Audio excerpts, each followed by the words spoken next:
Hi students, marginal costing ആയിരുന്നു നമ്മൾ കഴിഞ്ഞ ക്ലാസ്സിൽ ഡിസ്കസ് ചെയ്തത്.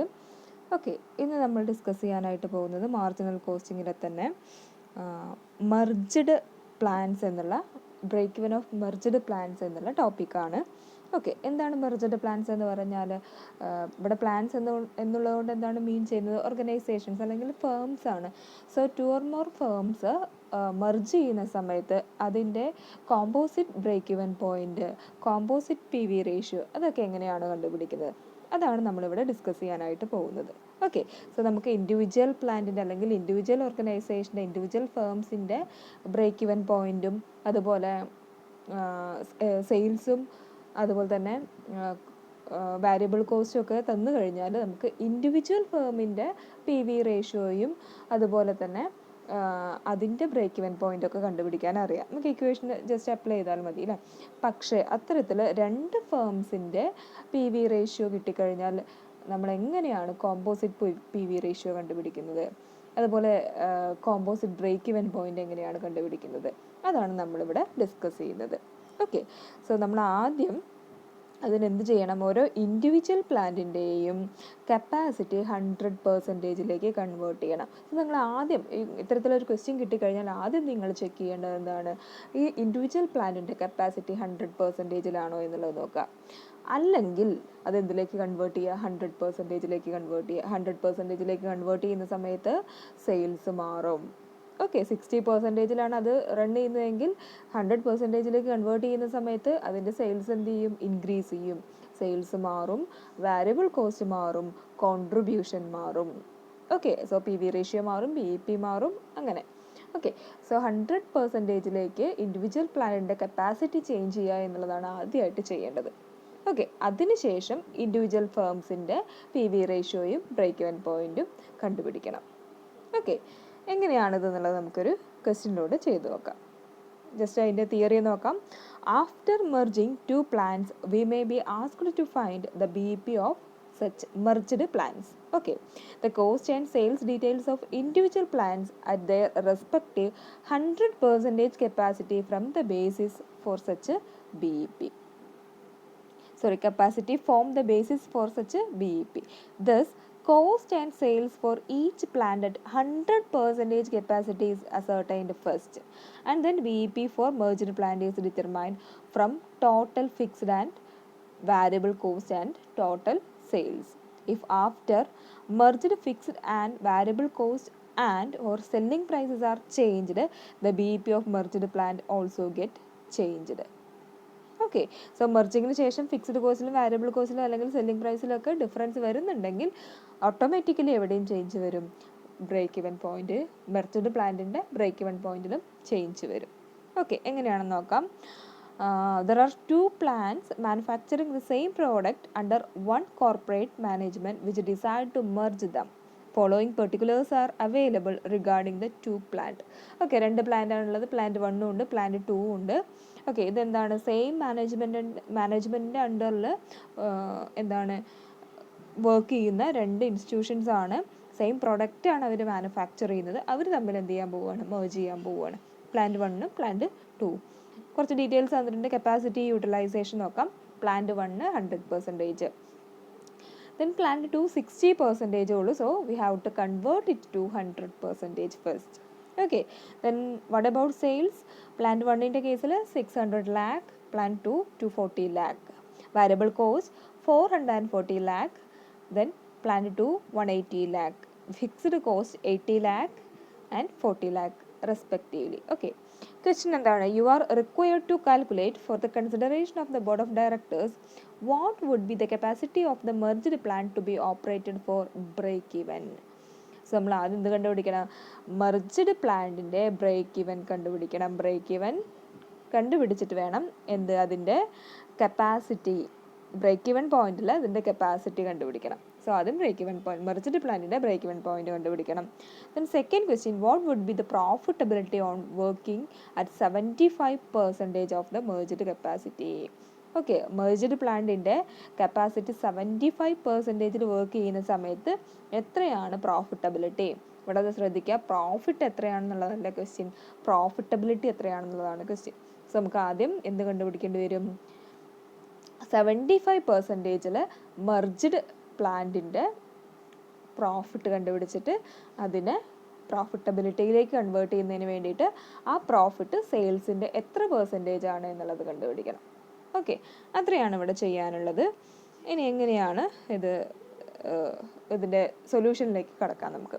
ഓക്കെ, അപ്പോൾ നമ്മൾ ആദ്യം തന്നെ ചെയ്യേണ്ടത് എന്താണ്? പ്ലാന്റ് 60% കപ്പാസിറ്റിയിലാണ്. So we have to convert it to 100%. എങ്ങനെയാണ് അതിനെ കൺവേർട്ട് ചെയ്യുന്നത്? നമ്മൾ ആദ്യം കൺവേർട്ട് ചെയ്യേണ്ടത് സെയിൽസ് ആണ്. 240 lakh ആണ് 60% കപ്പാസിറ്റിയിലെ സെയിൽസ് എന്ന് പറയുന്നത്. സോ 100% കപ്പാസിറ്റിയിലെ സെയിൽസ് എങ്ങനെയാണ് കണ്ടുപിടിക്കുക?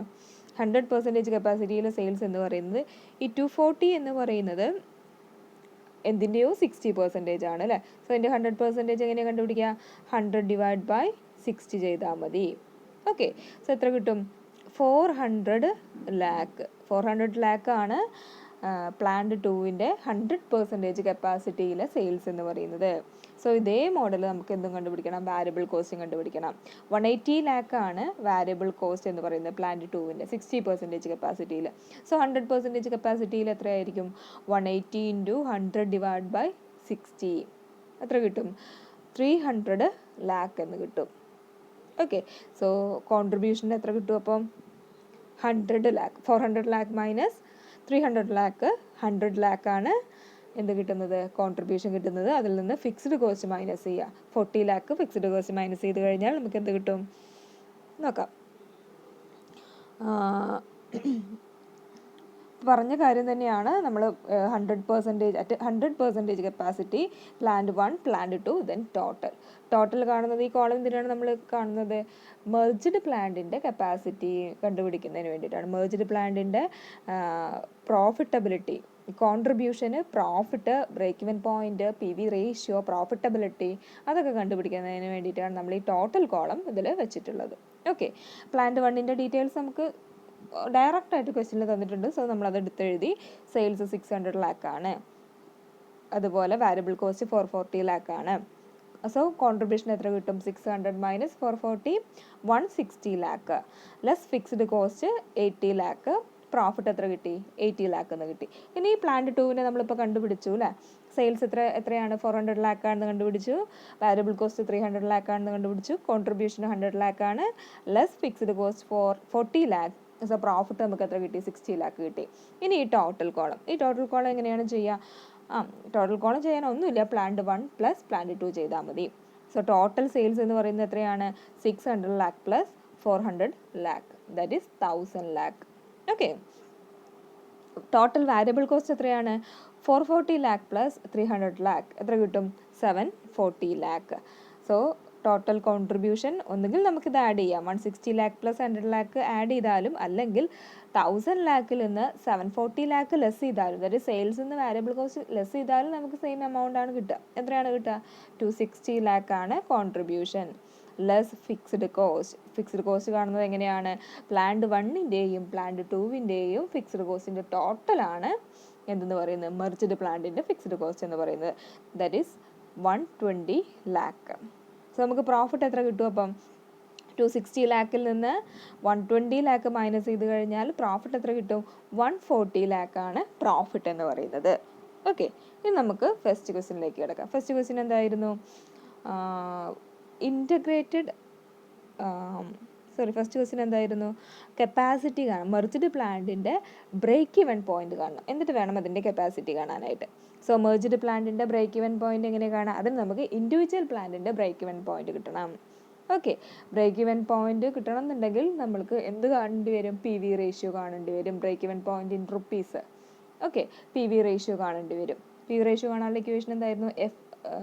PV റേഷ്യോ കാണേണ്ടി വരും. PV റേഷ്യോ കിട്ടിക്കഴിഞ്ഞാൽ നമുക്ക് ബ്രേക്ക് ഇവൻ പോയിന്റ് കാണാൻ പറ്റുള്ളൂ. ബ്രേക്ക് ഇവൻ പോയിന്റ് കാണാനുള്ള equation F/PV ratio. Okay, so നമ്മൾ ആദ്യം എന്ത് കാണുന്നു? PV റേഷ്യോ കാണുന്നു. പ്ലാന്റ് 1ൻ്റെ PV റേഷ്യോ എങ്ങനെ കാണും? C/S/100 ആണ് അല്ലേ? സോ 160 lakhും 160 lakh divided by sales 600 lakh into 100.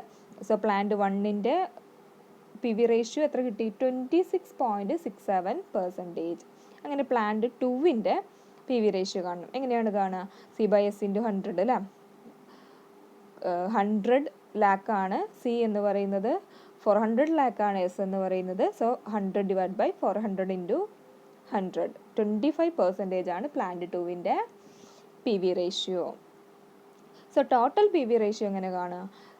ഈ രണ്ട് പി വി റേഷ്യോ കൂടി ആഡ് ചെയ്യരുത്, അത് തെറ്റാണ്. So total P V ratio കാണണമെന്നുണ്ടെങ്കിൽ നമ്മൾ ടോട്ടൽ സെയിൽസും ടോട്ടൽ കോൺട്രിബ്യൂഷനും എടുക്കണം. Okay, so total contribution 260 lakh ആണ്, ടോട്ടൽ സെയിൽസ് 1000 ലാക്ക് ആണ്. So 260 lakh divide by 1000 lakh into 100, 26% ആണ് total total P V ratio എന്ന് പറയുന്നത്. ഇനി നമുക്ക് ഇൻ്റഗ്രേറ്റഡ് ബ്രേക്ക് ഇവൻ പോയിന്റ് കാണണം. ഇൻ്റഗ്രേറ്റഡ് ബ്രേക്ക് ഇവൻ പോയിന്റ് എങ്ങനെ കാണും?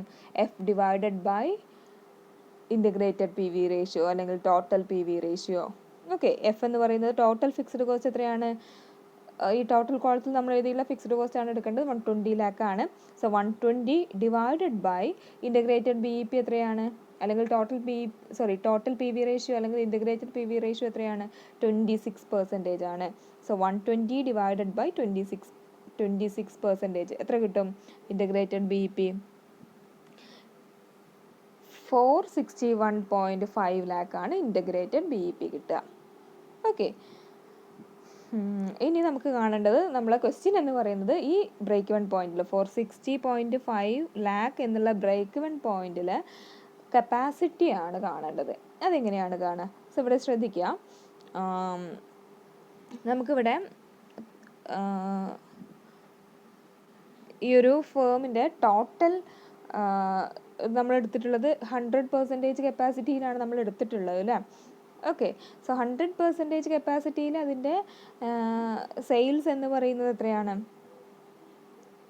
1000 ലാക്കാണ് സെയിൽസ് എന്ന് പറയുന്നത് അല്ലേ. 1000 ലാക്ക് വെച്ചിട്ടാണ് നമ്മൾ തുടങ്ങിയിട്ടുള്ളത്. 100% കപ്പാസിറ്റിയിൽ സെയിൽസ് എന്ന് പറയുന്നത് 1000 ആണ്. സോ അങ്ങനെയാണെന്നുണ്ടെങ്കിൽ നമുക്ക് തന്നിട്ടുള്ളത് ഇവിടെ തന്നിട്ടുള്ള ഈ 461.5 ലാക്ക് എന്ന് പറയുന്നത് എന്താണ്? 461.5 ലാക്ക് എന്ന് പറയുന്നത് എന്താണ്? ബ്രേക്ക് ഇവൻ സെയിൽസ് ആണ് അല്ലേ. ബ്രേക്ക് ഇവൻ പോയിന്റിലെ സെയിൽസ് ആണ് തന്നിട്ടുള്ളത്. ഓക്കെ, സോ 100% കപ്പാസിറ്റിയിലെ സെയിൽസ് എന്ന് പറയുന്നത് എത്രയാണ്?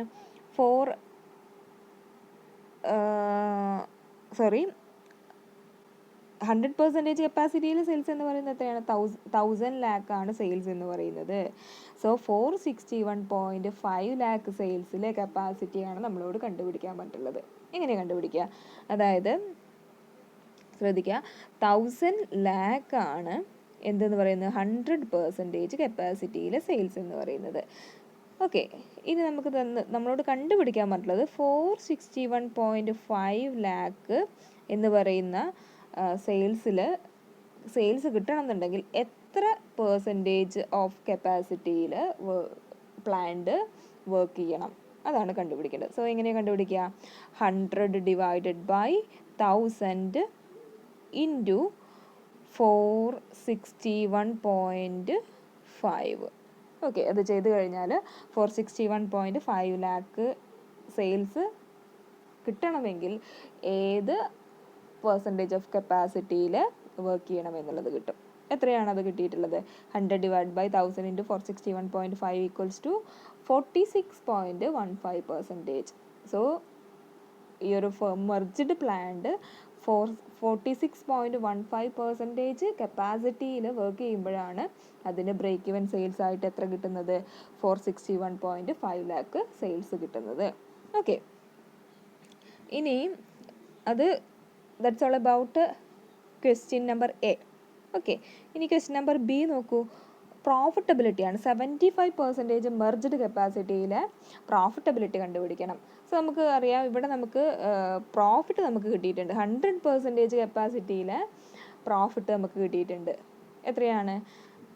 140 ലാക്കാണ് 100% കപ്പാസിറ്റിയിലെ പ്രോഫിറ്റ് എന്ന് പറയുന്നത്. ഓക്കെ, ഇനി നമ്മൾക്ക് ഇതിനെ എന്തിലേക്ക് കൺവേർട്ട് ചെയ്യണം? 75% കപ്പാസിറ്റിയിലെ പ്രോഫിറ്റാക്കി കൺവേർട്ട് ചെയ്യണം. എങ്ങനെ ചെയ്യാം? 140 ലാക്ക് എന്ന് പറയുന്നത് എത്രയാണ്? 100 ആണ്. ഓക്കെ, 140 ലാക്ക് എന്ന് പറയുന്നത് 100% ആണ് നമ്മളോട് കാണാൻ പറഞ്ഞിട്ടുള്ളത്. ഓക്കെ, 140 ലാക്ക് എന്ന് പറയുന്നത് 100% ആണ്. ഇവിടെ നമ്മൾ 140 എന്ന് പറയുന്നത് എന്താണ്, പ്രോഫിറ്റാണ്. പക്ഷെ നമ്മളിവിടെ നമ്മൾ പറയാറുണ്ട് മാർജിനൽ കോസ്റ്റിങ്ങിൽ പ്രോഫിറ്റ് എന്ന് പറയുമ്പോൾ നമ്മൾ എടുക്കേണ്ടത് എന്താണ്, കോൺട്രിബ്യൂഷനാണ് എടുക്കേണ്ടത് അല്ലേ. സോ ഇവിടെ കോൺട്രിബ്യൂഷൻ എത്രയാണ്, 260 ലാക്ക് ആണ് കോൺട്രിബ്യൂഷൻ എന്ന് പറയുന്നത്. മെർജഡ് പ്ലാനിൻ്റെ കോൺട്രിബ്യൂഷൻ എന്ന് പറയുന്നത് 260 ലാക്ക് ആണ്. ഓക്കെ, സോ ഇത് നമ്മൾ എന്താക്കണം, 260 ലാക്ക് ആക്കണം. ഓക്കെ, 260 ലാക്ക് എന്ന് പറയുന്നത് 100% കപ്പാസിറ്റിയിലെ പ്രോഫിറ്റ് എന്ന് പറയുന്നത് 260 ലാക്ക് ആണ്. സോ 75% കപ്പാസിറ്റിയിൽ എത്രയാണ് കോൺട്രിബ്യൂഷൻ, എത്ര ലാക്കാണ് കോൺട്രിബ്യൂഷൻ, അതാണ് നമ്മൾ കണ്ടുപിടിക്കേണ്ടത്. എങ്ങനെ കണ്ടുപിടിക്കുക, 260ൻ്റെ 75% കണ്ടുപിടിച്ചാൽ മതി അല്ലേ. 260 ലാക്കിൻ്റെ 75% ആണ് കോൺട്രിബ്യൂഷൻ എന്ന് പറയുന്നത്. എത്രയാണ്, 195 ലാക്കാണ്. ഈ 195 ലാക്കിൽ നിന്ന് എന്ത് കുറച്ചാൽ മതി, ഫിക്സ്ഡ് കോസ്റ്റ് കുറച്ചാൽ മതി. നമുക്ക് എന്ത് കിട്ടും, പ്രോഫിറ്റ് കിട്ടും. ഓക്കെ,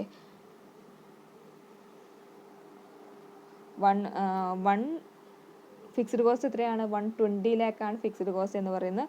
സോ 195 ലാക്കിൽ നിന്ന് 120 ലാക്ക് കുറച്ച് കഴിഞ്ഞാൽ 75 ലാക്കാണ് പ്രോഫിറ്റ് എന്ന് പറയുന്നത്. പ്രോഫിറ്റബിലിറ്റി എങ്ങനെ നമ്മൾ കാണും, ഈ 75 എന്ന് പറയുന്നത് പ്രോഫിറ്റബിലിറ്റി കാണുന്നത് എങ്ങനെയാണ്, സെയിൽസിൻ്റെ എത്ര പെർസെൻറ്റേജ് ആണ് എന്നുള്ളത് കാണണം. ഓക്കെ, ഈ 75 എന്നുള്ളത് എത്രയാണ്, സെയിൽസ് 100% കപ്പാസിറ്റിയിലെ സെയിൽസ് എന്ന് പറയുന്നത് 1000 ലാക്കാണ്.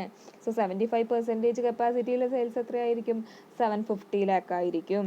സോ പ്രോഫിറ്റബിലിറ്റി എങ്ങനെ കാണും, 75 ഡിവൈഡ് ബൈ 750 ഇൻറ്റു 100, 10%. ഓക്കെ, ഇവിടെ നമ്മൾ മനസ്സിലാക്കുക എത്രയാണ് പ്രോഫിറ്റബിലിറ്റി നമ്മൾ കാണുന്നത് എന്തിലൂടെയാണ്, കോൺട്രിബ്യൂഷനിലൂടെയാണ് നമ്മൾ ആദ്യം പ്രോഫിറ്റബിലിറ്റി. കാരണം മാർജിനൽ കോസ്റ്റിങ്ങിൽ നമ്മൾ സ്റ്റാർട്ട് ചെയ്യേണ്ടത് പ്രോഫിറ്റ് എന്ന് പറയുന്നത്, റിയൽ പ്രോഫിറ്റ് എന്ന് പറയുന്നത് അതിൻ്റെ കോൺട്രിബ്യൂഷനാണ്. സോ പ്രോഫിറ്റബിലിറ്റിയിലേക്ക് എത്തുന്നത് ഏത് വഴിയാണ്, കോൺട്രിബ്യൂഷൻ വഴിയാണ്. കോൺട്രിബ്യൂഷൻ കാണുന്നു, ദെൻ ഫിക്സ്ഡ് കോസ്റ്റ് മൈനസ് ചെയ്യുന്നു. ഓക്കെ, കോൺട്രിബ്യൂഷനെ നമ്മൾ എന്തിലേക്ക് മാറ്റുന്നു, ഓക്കെ, കോൺട്രിബ്യൂഷന് നമ്മൾ 75%ലേക്ക് മാറ്റുന്നു.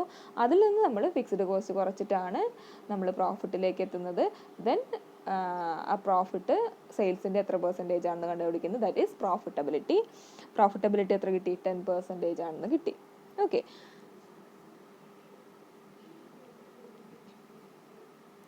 ഇനി നമ്മൾ പറയുന്നത് അപ്ലിക്കേഷൻസ് ഓഫ് മാർജിനൽ കോസ്റ്റിംഗ് ആണ്.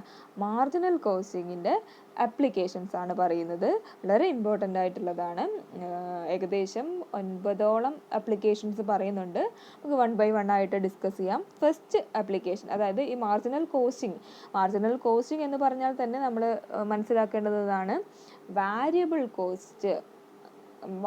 കോസ്റ്റിൻ്റെ ഒരു അപ്ലിക്കേഷൻ. സാധാരണ ഓർഗനൈസേഷൻസിൽ ഫുൾ കോസ്റ്റ് ഉപയോഗിച്ചുകൊണ്ടാണ് എന്തെന്ന് പറയുന്നത്, ഡിസിഷൻസ് എടുക്കുന്നത്. അതായത് ഫുൾ കോസ്റ്റ് എന്ന് പറഞ്ഞാൽ ടോട്ടൽ സെല്ലിംഗ് പ്രൈസിൽ നിന്ന് എന്താണ്, ടോട്ടൽ കോസ്റ്റ് മൈനസ് ചെയ്യാം. ഓക്കെ, സോ അങ്ങനെ വാരിയബിൾ കോസ്റ്റും അതോടൊപ്പം തന്നെ ഫിക്സ്ഡ് കോസ്റ്റും ടോട്ടൽ സെല്ലിംഗ് പ്രൈസിൽ നിന്ന് മൈനസ് ചെയ്തിട്ടാണ് അവിടെ പ്രോഫിറ്റിലേക്ക് എത്തുന്നത്.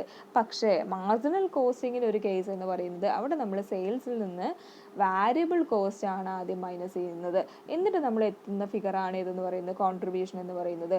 സോ ഈ ഒരു കോൺട്രിബ്യൂഷൻ്റെ ബേസിലാണ് എല്ലാ ഓർഗനൈസേഷനിലും എന്ത് ചെയ്യുന്നത്, സെവറൽ ഡിസിഷൻസ് എടുക്കുന്നത്. ഓക്കെ, സോ അതാണ് നമ്മളിവിടെ ഡിസ്കസ് ചെയ്യുന്നത്. മാർജിനൽ കോസ്റ്റിങ്ങിന് എത്രത്തോളം അപ്ലിക്കേഷൻസ് ഉണ്ട്, അല്ലെങ്കിൽ മാർജിനൽ കോസ്റ്റിൻ്റെ ആ ഒരു കൺസെപ്റ്റ് ഉപയോഗിച്ചുകൊണ്ട് ഏതൊക്കെ ഡിസിഷൻസ് ആണ് മേക്ക് ചെയ്യുന്നത്. ഓക്കെ, സോ മാർജിനൽ കോസ്റ്റിങ്ങിൻ്റെ ഡിസിഷൻ മേക്കിങ്ങിലുള്ള അപ്ലിക്കേഷൻസ് ആണ് നമ്മളിവിടെ ഡിസ്കസ് ചെയ്യാനായിട്ട് പോകുന്നത്. അതിൽ ഫസ്റ്റ് അപ്ലിക്കേഷൻ എന്താണ്, മേക്ക് ഓർ ബൈ ഡിസിഷൻ ആണ്. മേക്ക് ഓർ ബൈ ഡിസിഷൻ എന്ന് പറഞ്ഞാൽ ഒരു പർട്ടിക്കുലർ കമ്പോണൻറ്റ്, നമ്മളെ ഓർഗനൈസേഷനിൽ ഒരു പ്രൊഡക്റ്റിന് വേണ്ടിയിട്ടുള്ള ഒരു കമ്പോണൻറ്റ്, ആ കമ്പോണൻറ്റ് നമ്മൾ ഓർഗനൈസേഷനകത്ത് നിന്ന് പ്രൊഡ്യൂസ് ചെയ്യണോ അതോ പുറത്തു നിന്ന് വാങ്ങണോ, അത്തരത്തിലുള്ളൊരു ഡിസിഷനാണ് ആദ്യം അവിടെ വരുന്നത്. സോ ഇങ്ങനെ ഒരു ഡിസിഷൻ എടുക്കുന്ന സമയത്ത് നമ്മൾ അതിൻ്റെ കോസ്റ്റ് തമ്മിൽ കമ്പയർ ചെയ്യണം. ഓക്കെ, ഇത് പുറത്തുനിന്ന് വാങ്ങുന്നതിന് വേണ്ടി വരുന്ന കോസ്റ്റും ആ പ്രൊഡക്റ്റ് അല്ലെങ്കിൽ ആ ഒരു കമ്പോണൻറ്റ് നമ്മൾ പ്രൊഡ്യൂസ് ചെയ്യുന്ന സമയത്ത് നമുക്ക് ഇൻകർ ചെയ്യുന്ന കോസ്റ്റ് നമ്മൾ കമ്പയർ ചെയ്യണം. ഓക്കെ, അതിൻ്റെ ബേസിലാണ് മേക്ക് ഓർ ബൈ ഡിസിഷൻ എടുക്കുന്നത്. ഇവിടെയൊക്കെ നമ്മൾ കോസ്റ്റ് എന്ന് പറയുന്നത് ഏത് മാത്രമേ ഉള്ളൂ? വാരിയബിൾ കോസ്റ്റ് അല്ലെങ്കിൽ മാർജിനൽ കോസ്റ്റ് ഉള്ളൂ. കാരണം ഈ ഒരു പർട്ടിക്കുലർ പ്രൊഡക്റ്റ് പ്രൊഡ്യൂസ് ചെയ്താലും ഇല്ലെങ്കിലും അവർക്ക് എന്തുണ്ടാവും? ഫിക്സ്ഡ് കോസ്റ്റ് ഉണ്ടായിരിക്കും. സോ നമ്മൾ അവിടെ ഫിക്സ്ഡ് കോസ്റ്റിനെ കൺസിഡർ ചെയ്യേണ്ടതില്ല. We have to consider only variable cost അല്ലെങ്കിൽ ഓർ മാർജിനൽ കോസ്റ്റ്. ഓക്കെ, നോക്കാം make or buy decision. The marginal costing technique can be used to decide whether to make a particular product or component or buy it from outside. Such a decision can be arrived at only by comparing the marginal or variable cost of manufacture and the outside price. It implies that fixed cost will be completely ignored on the assumption that fixed cost will not increase with the manufacturing of the product or component. Okay, if the marginal cost of the component is less than outside price, നോക്കൂ ആ decision എങ്ങനെയാണ് എടുക്കുന്നത് എന്നുള്ളതാണ് പറയുന്നത്. ശ്രദ്ധിക്കാം. If the marginal cost of the component is less than outside price, then it is better to make it internally.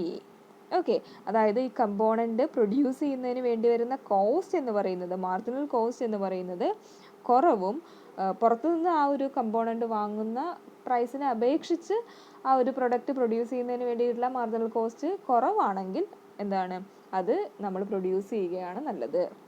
Otherwise it is better to purchase.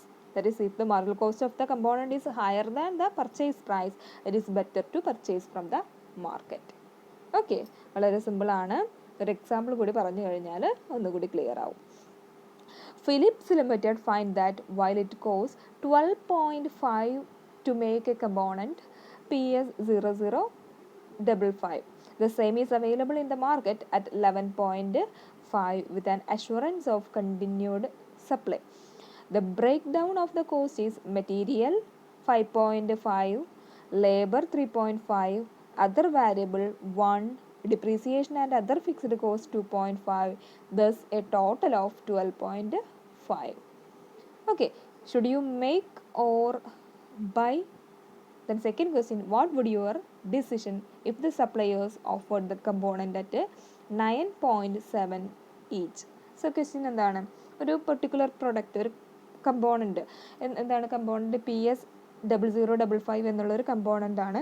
ആ component നമ്മൾ external മാർക്കറ്റിൽ പോയി വാങ്ങുകയാണെന്നുണ്ടെങ്കിൽ അതിൻ്റെ കോസ്റ്റ് എത്രയാണ് വരുന്നത്? ഇവിടെ തന്നിട്ടുണ്ട്. മാർക്കറ്റിൽ അത് അവൈലബിൾ ആയിട്ടുള്ള പ്രൈസ് എന്ന് പറയുന്നത് 11.5 അവൈലബിൾ ആയിട്ടുള്ളത്.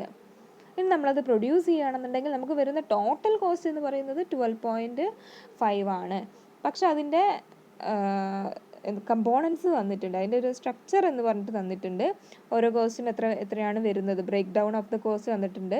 മെറ്റീരിയൽ എത്രയാണ് വരുന്നത്? 5.50, labour 3.5, other variable cost 1, depreciation and other fixed cost 2.5. അങ്ങനെയാണ് നമുക്ക് ഈ 12.5 കിട്ടുന്നത്.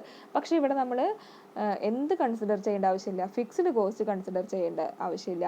നമ്മളിതിൽ നിന്ന് വാരിയബിൾ കോസ്റ്റ് മാത്രമായിട്ട് ഫിൽറ്റർ ചെയ്തെടുക്കാം. സോ എത്രയാണ് വാരിയബിൾ കോസ്റ്റ് വരുന്നത്?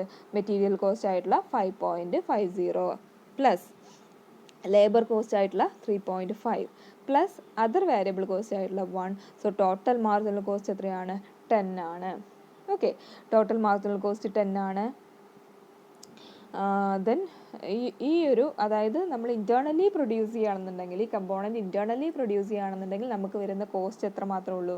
₹10 മാത്രമേ ഉള്ളൂ. പക്ഷേ നമ്മളത് എക്സ്റ്റേണലി പോയി വാങ്ങുകയാണെങ്കിൽ നമുക്ക് 11.50 ആണ് നമുക്ക് വരുന്ന cost. So it is better to make internally. Okay അല്ലേ? ഇനി രണ്ടാമത്തെ ഒരു ക്വസ്റ്റ്യൻ ഉണ്ട്. Should you make, what would be your decision if the suppliers offered the component at 9.70 each? പക്ഷേ രണ്ടാമത്തെ ഒരു ക്വസ്റ്റ്യൻ പറയുന്നുണ്ട്, ഇനി നിങ്ങളുടെ ഡിസിഷനിൽ എന്ത് ചേഞ്ച് ആണ് വരിക? ഈ ഒരു കമ്പോണൻറ്റ് 9.70 മാർക്കറ്റിൽ നിന്ന് കിട്ടുകയാണെന്നുണ്ടെങ്കിൽ. ഓക്കെ, അപ്പോൾ നമുക്ക് 0.30 വെച്ചിട്ട് എന്താണ് ലാഭമാണല്ലേ? നമുക്ക് ഇൻറ്റേർണലി അത് പ്രൊഡ്യൂസ് ചെയ്യുകയാണെങ്കിൽ ₹10 ചിലവ് വരും. പക്ഷെ നമ്മൾ പുറത്തുനിന്ന് അത് വാങ്ങുകയാണെങ്കിൽ എത്രയായിട്ട് ചിലവ് വരുള്ളൂ? 9.70 ചിലവ് വരുള്ളൂ. സോ നമുക്ക് ഒരു യൂണിറ്റിൻ്റെ മേലെ 0.30 കോസ്റ്റ് എന്താണ് കുറഞ്ഞു കിട്ടും. ഓക്കെ, അപ്പോൾ ആ ഒരു സെക്കൻഡ് കേസിൽ നമ്മൾ എന്ത് ചെയ്യും, അത് പുറത്തുനിന്ന് വാങ്ങിക്കുകയാണ് ചെയ്യുക. ഓക്കെ, നോക്കാം നമുക്ക്. സോ ഇവിടെ നമ്മൾ ആകെ ഒരു കാൽക്കുലേഷൻ വരുന്നത് ജസ്റ്റ് അതിൻ്റെ വാരിയബിൾ കോസ്റ്റ് ഒന്ന് കാൽക്കുലേറ്റ് ചെയ്ത് വെക്കുക എന്നുള്ളതാണ്. പിന്നെ 2 ഇൻ്റർപ്രിട്ടേഷനാണ് വരുന്നത്. എന്താണ് first one? Fixed cost cannot be saved if it is decide to buy the component instead of making it. Okay, the decision to make or buy depends on whether the capacity to be released by the non-manufacturing of the component can be profitably utilized or not. Okay, if yes, it is better to buy at 11.50. Okay, ഇപ്പോൾ നമ്മൾ ഇവിടെ decision എടുക്കുന്നതിന് മുന്നേ ഒരു കാര്യം കൂടി നോക്കണം. എന്താണ്, നമ്മളെ അൺയൂട്ടിലൈസ്ഡ് കപ്പാസിറ്റി, ഈ ഒരു പർട്ടിക്കുലർ ഓർഗനൈസേഷന് അൺയൂട്ടിലൈസ്ഡ് കപ്പാസിറ്റി ഉണ്ടോ ഇല്ലയോ. സോ അൺയൂട്ടിലൈസ്ഡ് കപ്പാസിറ്റി ഉണ്ടെങ്കിൽ it is better to buy it at 11.50 because the cost is 12.50. But if the released capacity cannot be utilized, it is better to make the component. അവിടെയാണ് നമ്മൾ ശ്രദ്ധിക്കേണ്ടത്. ഇവിടെ നമ്മൾ കപ്പാസിറ്റീനെ പറ്റിയിട്ട് ഒന്നും പറഞ്ഞിട്ടില്ല അല്ലേ, കപ്പാസിറ്റി ഒന്നും മെൻഷൻ ചെയ്തിട്ടില്ല. സോ നമുക്ക് എന്താ അസ്യൂം ചെയ്യാം, അവിടെ അൺയൂട്ടിലൈസ്ഡ് കപ്പാസിറ്റി ഇല്ല. At present the firm work ചെയ്യുന്നത് അതിൻ്റെ ഫുൾ കപ്പാസിറ്റിയിലാണെന്ന് അസ്യൂം ചെയ്യാം. സോ അങ്ങനെ ഫുൾ കപ്പാസിറ്റിയിൽ വർക്ക് ചെയ്യുന്ന ഒരു ഫേമിനെ സംബന്ധിച്ച് എന്താണ്, അവർ 11.50ക്ക് 11.50ക്ക് പുറത്തുനിന്ന് വാങ്ങുന്നതിനേക്കാൾ അവർക്ക് നല്ലത് എന്താണ്, അത് ₹10 ഇൻറ്റേർണലി മാനുഫാക്ചർ ചെയ്യുകയാണ്. പക്ഷേ അതിന് എന്താണ്, ഈ ഒരു പെർട്ടിക്കുലർ ഫേമിന് അൺയൂട്ടിലൈസ്ഡ് കപ്പാസിറ്റി ഉണ്ടെങ്കിൽ എന്താണ്, it is better to purchase എന്നാണ് പറയുന്നത്. കാരണം എന്താണ്, അവിടെ നമ്മൾ ടോട്ടൽ കോസ്റ്റ് വെച്ചിട്ടാണ് നമ്മൾ പറയുന്നത്. ഓക്കെ, 12.50, കാരണം കപ്പാസിറ്റി അധികമായിട്ട് യൂട്ടിലൈസ് ചെയ്യുന്ന സമയത്ത് അതിന് കൂടുതൽ കോസ്റ്റ് ഇൻകർ ചെയ്യും. സോ 12.50 ആണ് അതിൻ്റെ കോസ്റ്റ്. ദെൻ അത് 11.50ക്ക് പർച്ചേസ് ചെയ്യാണ് നല്ലത്. സോ ഇത്ര ഓർത്ത് വയ്ക്കുക. ഒരു ക്വസ്റ്റ്യൻ കിട്ടിക്കഴിഞ്ഞാൽ എന്താണ്, അതിൻ്റെ കപ്പാസിറ്റി യൂട്ടിലൈസേഷൻ കൂടി നോക്കിയിട്ട് വേണം നമ്മൾ ഡിസിഷൻ എടുക്കാനായിട്ട്. കപ്പാസിറ്റി യൂട്ടിലൈസേഷൻ അതിൻ്റെ ഫുള്ളർ കപ്പാസിറ്റിയിലാണ് അത് വർക്ക് ചെയ്യുന്നതെങ്കിൽ നമ്മൾ കൊടുക്കേണ്ട ഡിസിഷൻ എന്ന് പറഞ്ഞാൽ നമ്മൾ എന്ത് ചെയ്യുക, അതിൻ്റെ മാർജിനൽ കോസ്റ്റിനെ കമ്പയർ ചെയ്തുകൊണ്ടുള്ളൊരു ഡിസിഷൻ ആയിരിക്കണം എടുക്കേണ്ടത്. ഓക്കെ, സോ ഇവിടെ ഫുള്ളർ കപ്പാസിറ്റിയിലാണ്. സോ പുറത്തുനിന്ന് ആ ഒരു പ്രൊഡക്റ്റ് വാങ്ങിക്കുകയാണെന്നുണ്ടെങ്കിൽ, ആ ഒരു കമ്പോണൻറ്റ് വാങ്ങിക്കുകയാണെന്നുണ്ടെങ്കിൽ അതിന് എത്രയാണ്, 11.50 കോസ്റ്റ് വരും. പക്ഷേ അത് ഇൻറ്റേർണലി പ്രൊഡ്യൂസ് ചെയ്യുകയാണെങ്കിൽ ₹10 വരുള്ളൂ. സോ അത് ഇൻറ്റേർണലി പ്രൊഡ്യൂസ് ചെയ്യണം നല്ലത്. ആൻഡ് സെക്കൻഡ് കേസിൽ എന്താണ്, the price offered is 9.7 per unit. The offer may be accepted because 30 paisa per unit can be saved even if the capacity released cannot be profitably utilized. Okay, second കേസിൽ എന്താണ്, അത് purchase ചെയ്യണം നല്ലത്. കാരണം 0.30 പൈസ per unit വെച്ചുകൊണ്ട് നമുക്ക് എന്ത് ചെയ്യാനായിട്ട് പറ്റും, സേവ് ചെയ്യാനായിട്ട് പറ്റും. ഓക്കെ, സോ അത്രയാണ് ഇന്നത്തെ വീഡിയോയിൽ നമ്മൾ ഡിസ്കസ് ചെയ്യുന്നത്.